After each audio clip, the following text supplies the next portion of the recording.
Okay, why don't we go ahead and get started?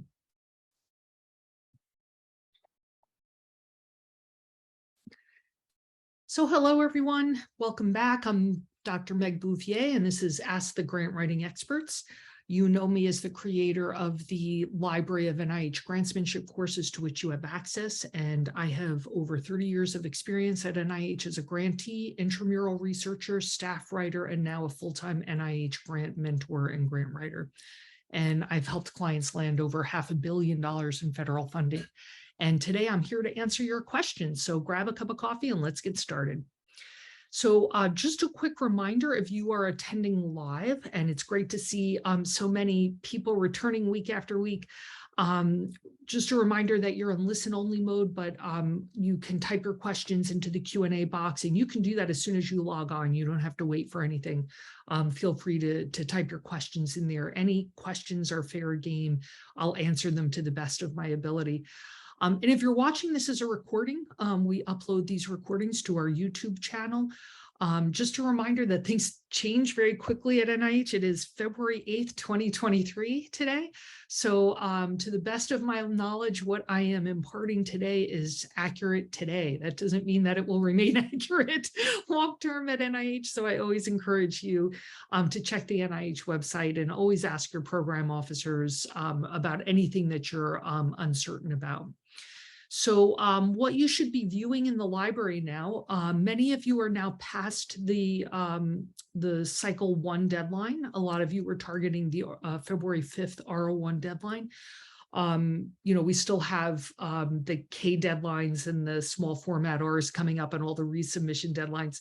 But if you are not targeting those and you are gearing up for a cycle 2 submission, which would be the June, July deadlines, I would probably encourage you to start looking at some of those prep portions. So that would be like Master the R Series Part 1 preparation.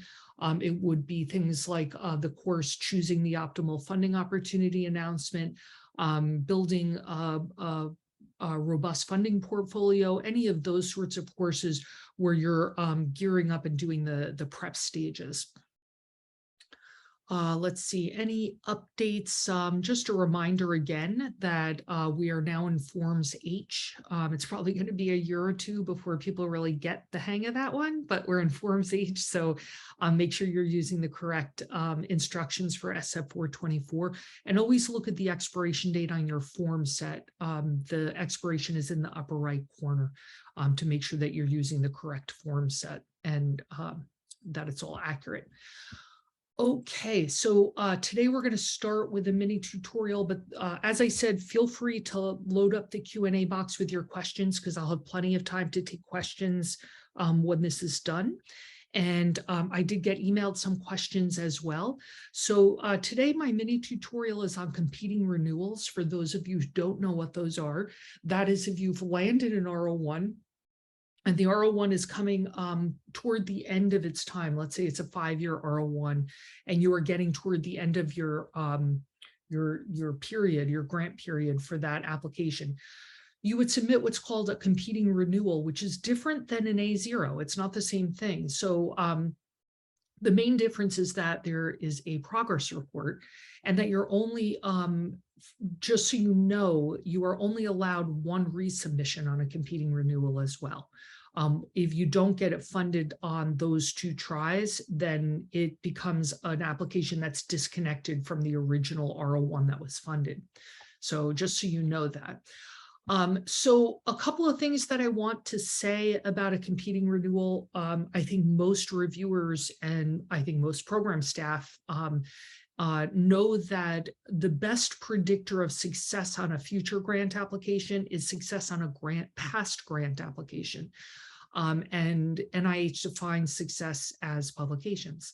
So basically you're trying to convince, on any application, you're trying to convince NIH to give you money and you agree to turn it into publications. That's kind of the contract here, right? So what I say to people is if you have landed an R01, you have to publish as much as humanly possible on that, because if you don't, there will not be another. So it is crucially important to write your progress report accurately and well and persuasively on a competing renewal. So what does a progress report look like? So I'm going to give you my preferred format for that. Let me do a little screen share here. Let's see.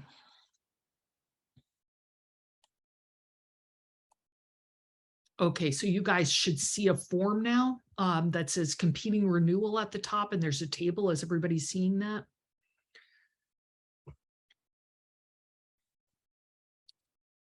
All right, so so the progress report goes at the beginning of the approach. It typically is in the position that you might find the preliminary data section. And I really like a table format for that. Let me move that down a little bit. So what I like to do is list out in the left-hand column the aim from the previous grant, from the original grant, progress that you've made on it in a narrative form. Don't just say we were successful or we weren't successful. You can give more nuance there. And in this instance, I only gave a few sentences because this is a made-up example. But you could have a short paragraph here. You're going to drop this to 9-point font because it's in a table. And then list any publications that occurred from this. So the only time I wouldn't opt for a format like this is if you haven't really made good progress, because it will be readily apparent using this format that you have not been very successful. So if you haven't made a whole lot of progress, I would either wait and make more progress and have more publications, or use a narrative where you're writing very carefully about why the progress has been a little slower. But let's assume for the time being that you have made good progress and you've pretty much accomplished your aims. Maybe like aim 3, you're still have some manuscripts in preparation, which you could say here. But I think this is kind of a slam dunk in terms of reviewers being able to, at a glance, determine what you promised on the original application, the kind of progress you made, and any publications that resulted from it. And by the way, sometimes people put in this progress we made area. If there was some surprising finding that took your research in a different direction, and it made the original aim no longer interesting or relevant, you can talk about that here. You could put a short paragraph describing that here. So anyway, that is my preferred format for a progress report. And if anybody has any other thoughts or comments on that, I know there are some research development and pre-award folks on the call. So if you have anything to add, feel free to add to that. That's just my 2 cents. It's just my opinion. Okay, so I'm going to start with the questions that we got that we're getting live right now, and keep loading those in. And then I will move to, let's see, it looks like I got 3 questions that were emailed ahead of time. So I'll do my best to get to everything. So here is the first question in the Q&A box. I was wondering if you had some suggestions on the right types of questions to ask your PO when shopping around and assessing fit, or maybe questions not to ask because they aren't able to answer them. That is a great question. And I actually have slides in Master the R series preparation. I actually have a slide where I lay out the types of questions that you would ask the program officer on the call.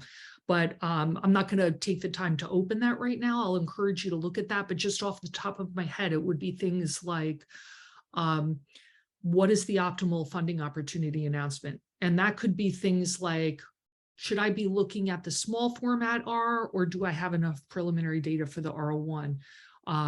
Do I have enough ESI time to apply for the K, or should I skip the K and really start working in the R series so that I can maximize my number of submissions of R01 while I have ESI?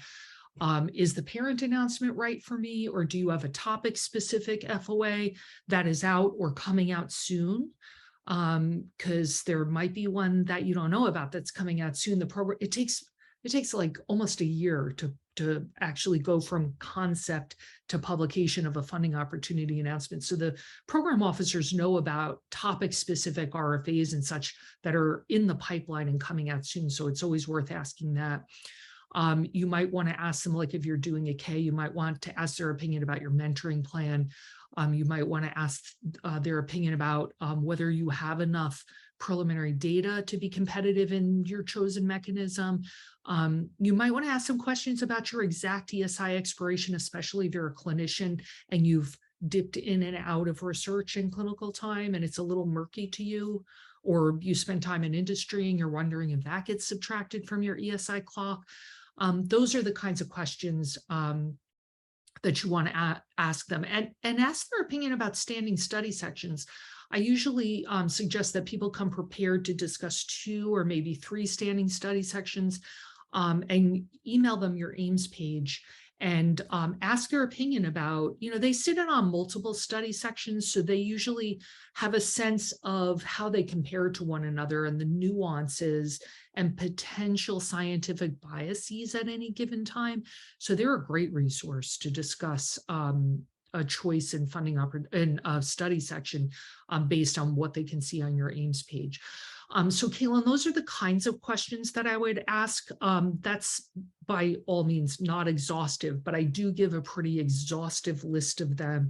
If you look early on in Master the R Series Part 1 preparation, it is in the Contact the PO area, and I go through a whole series of slides describing the kinds of questions that you might ask.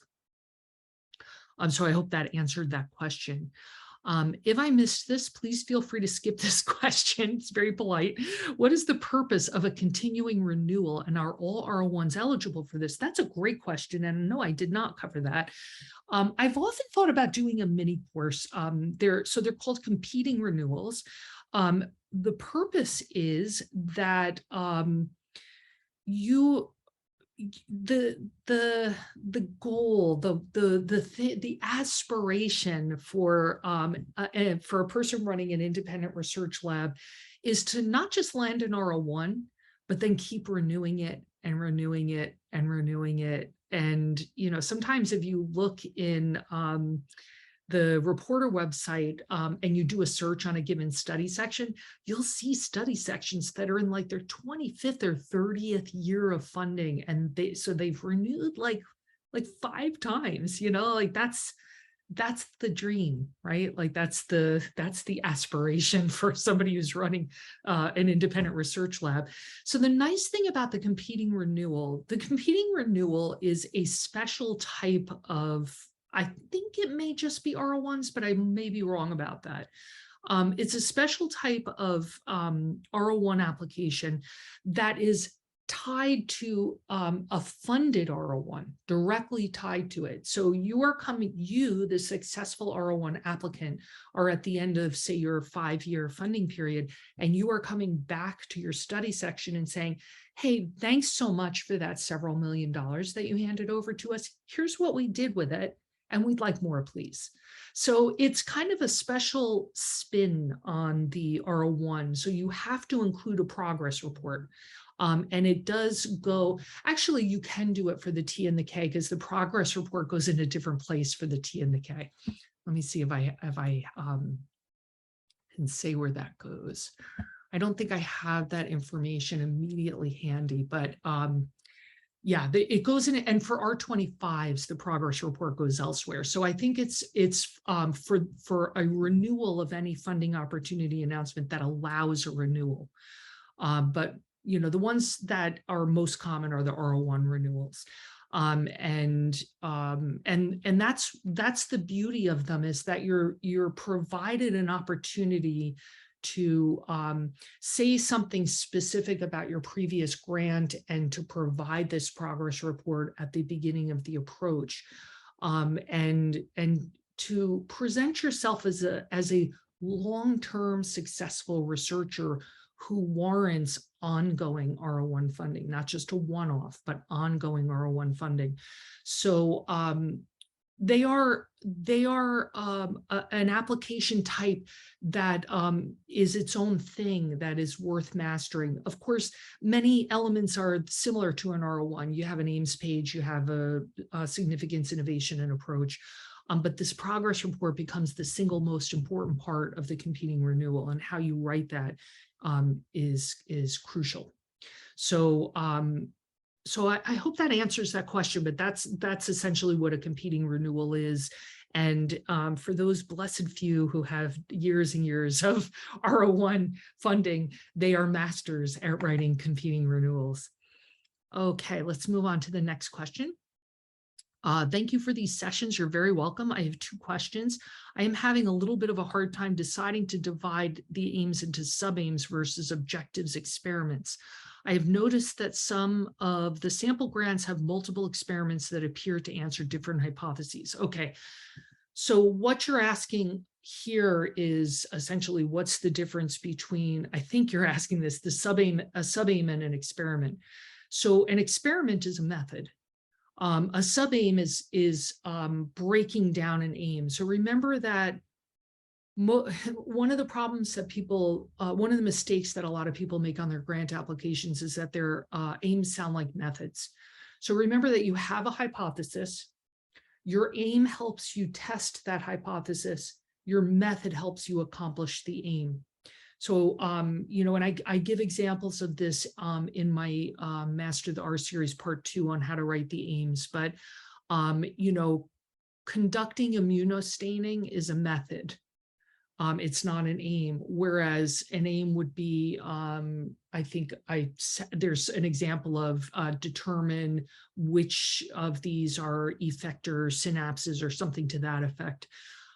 So when you're trying to figure out whether to have sub-aims under an aim or just break it down into like experiments or objectives, think about whether the sub-aim is like an aim. Is it something where you're trying to elucidate a mechanism? Are you trying to,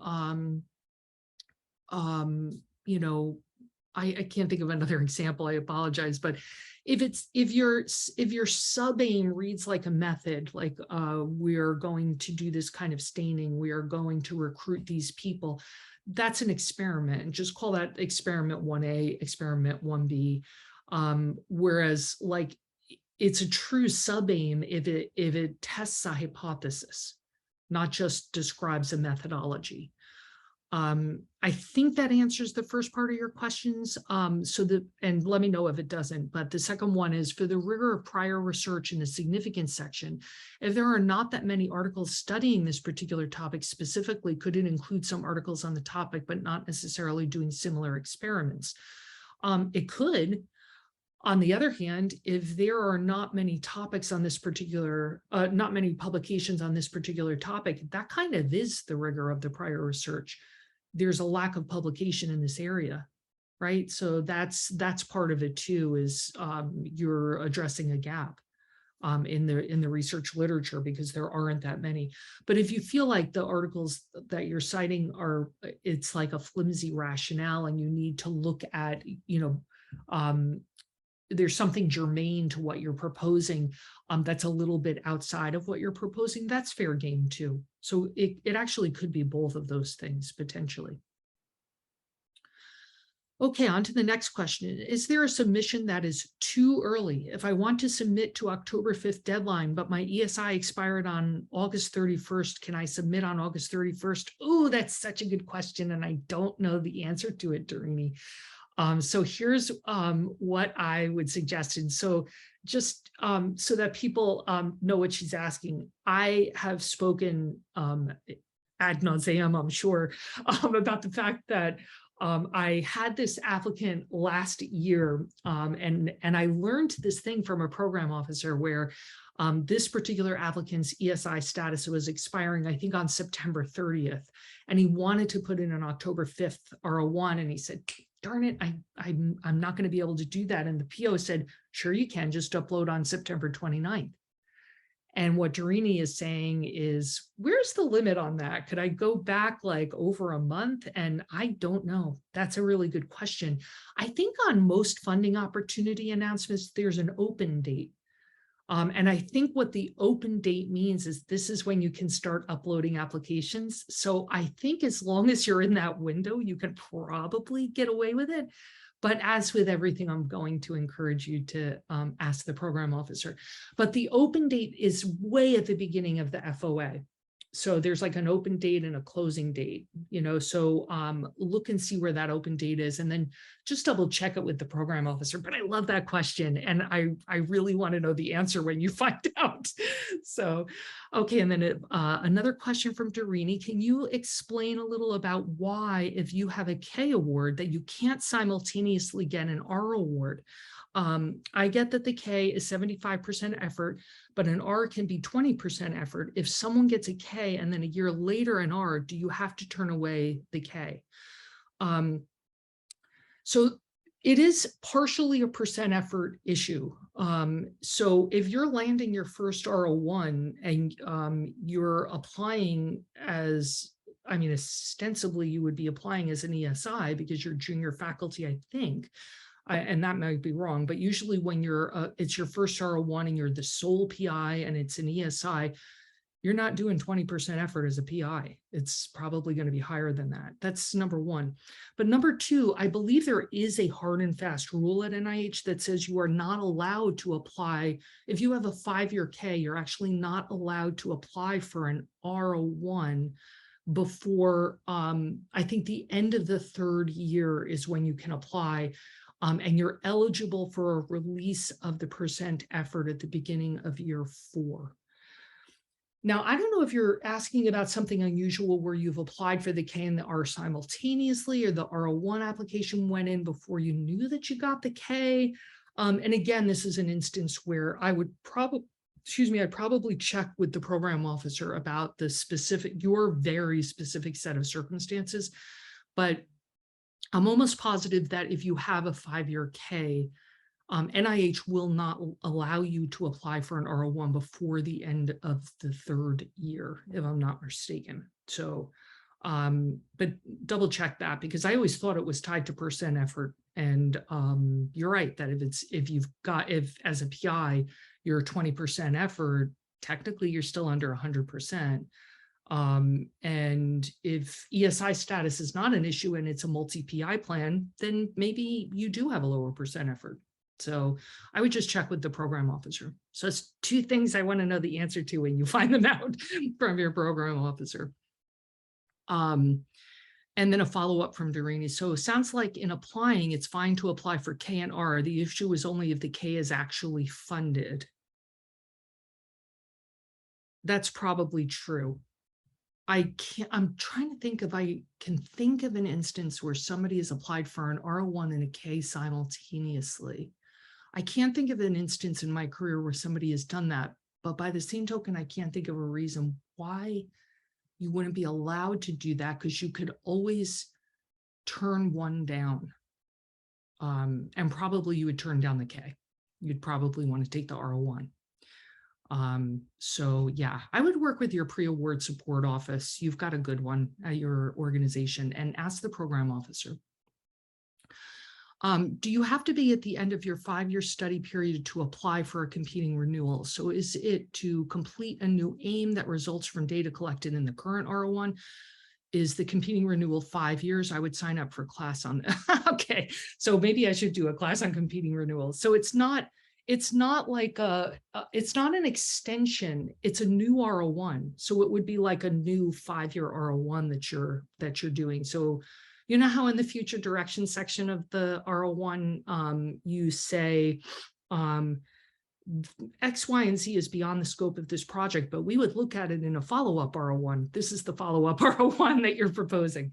Not that you have to include the things you had in future directions last time, but it's a whole new R01. It's not just like an extension of like, we have data on the same and we want to just pursue that one little thing for another year, so like a no cost extension, or, it's nothing like that. It's a whole new R01. So, okay, and I will take it under advisement that maybe people want a course on competing renewals. So that's everything there. That's in the Q&A box. So let me look at which ones I can answer in the last few minutes. When in the timeline workflow is the just-in-time request issued?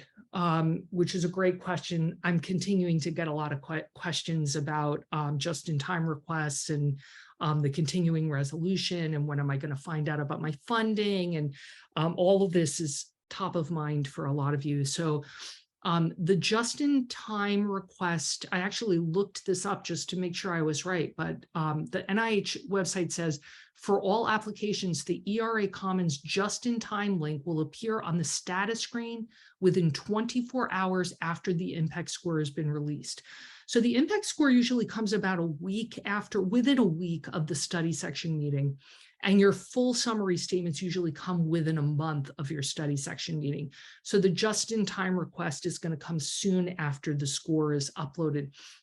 And for those who don't know, the just-in-time request, it goes to every application that scores a 30 or better. So that would be 30 or lower in NIH speak. And it requests other types of information that NIH needs after the review and before the award. So that would be IRB information, information having to do with the finances that the NIH might have.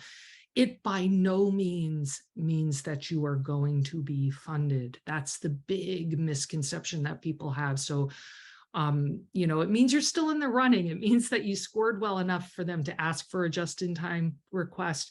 And you should, when you get the request, you should fill it out. You should give them the information they want. But it's, your application still needs to go on to the next level of review, which occurs at the advisory council. And that's where the funding decision is made. And obviously, lots of applications that score 30 or lower are not going to be funded.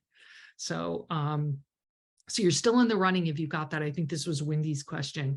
You're still in the running if you got a just-in-time request. That'll come within a day, 24 hours of the impact score, but before the advisory council meets, and that's where the funding decision is going to be made. In theory, we're still in a continuing resolution. So most institutes are operating at 80% of the previous year's budget. So some decisions are going to be made after the continuing resolution goes away and we actually have a funding bill. And some applications get picked up at the end of the fiscal year, which is like late August, September. So sometimes, you know, you don't get funded in February or April or whenever it was. And then all of a sudden, like in late August or September, you get notice of an award because there's, you know, they have excess money at the end of the year. So you never know what's going to happen. Yeah, and Wendy is saying council meets today, fingers crossed on that application. Okay, and one last question with our final 2 minutes. Then I guess I don't understand, what is the benefit of a competing renewal versus a new R01 application? With a new R01 application, you're just thrown into the pool with all of the unwashed masses. Like you're just like competing against everybody, and the reviewers don't, you know, they don't know you from Adam. If you're coming in with a competing renewal, you're coming in as a successful R01 applicant. So you're already in this, this elite subsection of applicants. So reviewers are already alerted to the fact that, oh, we already gave money to this person.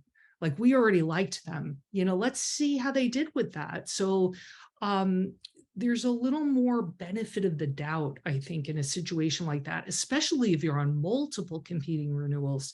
You've already passed peer review once at that study section with this project, and this is just the next phase of this project. So it's linking your R01 to a successful R01 project. It's not just coming in blind, like you guys don't know me from Adam and here's a project and just base your decision on that. So there's great benefit psychologically for the reviewers to link you with a successful award.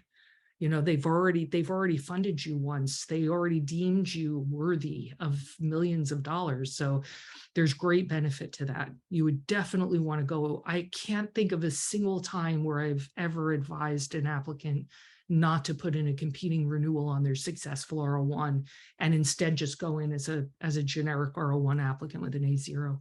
I don't, that doesn't make any sense. So hopefully I'm explaining that right, because I know that you've asked this several times, so I think I'm not explaining it well, but I hope that that makes sense. So we are out of time. We will be meeting again in 2 weeks. And at that time, I'm going to do a mini tutorial on the potential new scoring criteria, which, if I had to guess, are definitely going to be adopted. I don't want to say, you know, stranger things have happened. It might not happen. But everybody seems to be in favor of this. There's a groundswell of support for this change in scoring criteria. I personally really like them as well. But of course, that means you have to like shift your grantsmanship strategy every time something changes at NIH. So it's an opportunity for you to get a leg up on your competition if you think strategically about it. So I'm going to do a mini tutorial on the proposed change in scoring criteria so that people are ready if and when it comes down the pike, which if I were a betting gal, I would say it will. So anyway, that is it for today. And, you know, feel free, if you think of questions during the course of the intervening 2 weeks, you can mail them to meg@megbouvier.com. I keep a running list of the questions. And I'm always happy to spend this time with you guys and talk about all things grant. And I wish you the very best of luck on your grant application. Take care and have a great day.